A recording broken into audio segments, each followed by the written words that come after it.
नमस्कार। आपको एक गाना याद है? बहुत प्रचलित हुआ था। डैश डैश बदनाम हुई डैश डैश तेरे लिए। लेकिन मैं यहाँ पे उस गाने से संबंधित नायक नायिकाओं की बात नहीं कर रही हूँ।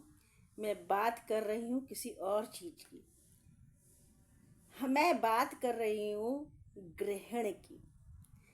हम लोगों में कहा जाता है कि जब राहु सूर्य को ग्रसित कर लेता है तो ग्रहण लगता है। लेकिन ये वही उसी गाने वाला हाल हुआ। राहु तो बेचारा बदनाम हुआ है।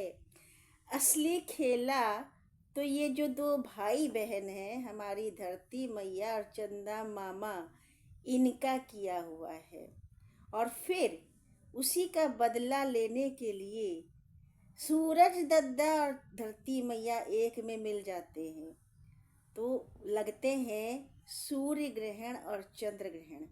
अब ये कैसे लगते हैं, ये पूरा प्रक्रिया मैं आपको विस्तार से समझाने जा रही हूँ। वीडियो से जुड़े रहिएगा। पहले सूर्य ग्रहण की। हम सबको मालूम है कि सूर्य देव हमारे सौर मंडल के दद्दा हैं और दद्दा जी तो अपनी जगह से हिलते नहीं हैं।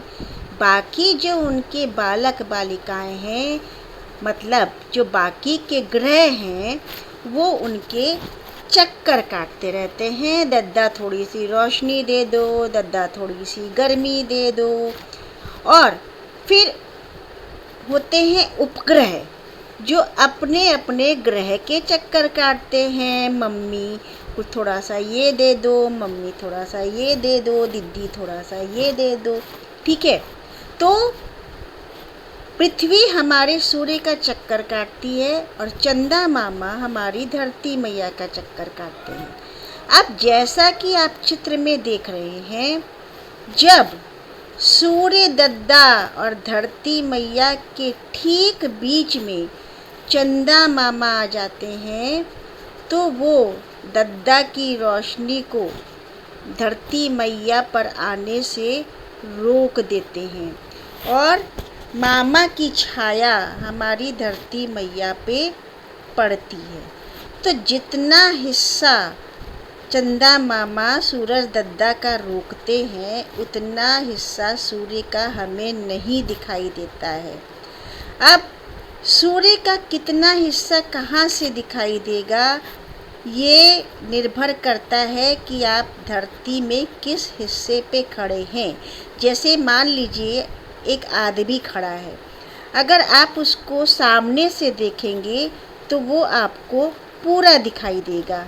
आप अगर उसको साइड से देखेंगे तो उसका कुछ हिस्सा दिखाई देगा। बस इसी तरह से जिस समय चंदा मामा सूरज की रोशनी को धरती मैया पर आने से रोकते हैं, तो धरती पर उस समय जिस स्थान जिस देश पे जो रहता है, उसको उसी हिसाब से सूर्य ग्रहण दिखाई देता है। इसीलिए हम लोग कहते हैं कि ग्रहण लगा है, इस देश में दिखाई देगा, इस देश में नहीं दिखाई देगा, या ग्रहण लगा है, इस देश में इसका आंशिक असर है, इस देश में ये पूर्ण सूर्य ग्रहण लगेगा।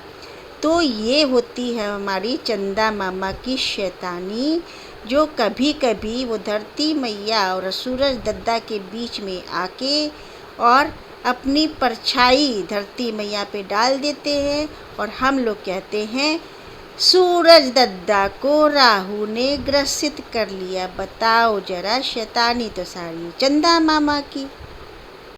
और अब बात करते हैं चंद्र ग्रहण की। तो होता क्या है, अब सूरज दद्दा और धरती मैया डिसाइड करते हैं कि चंदा मामा को भी कुछ सबक तो सिखाना पड़ेगा।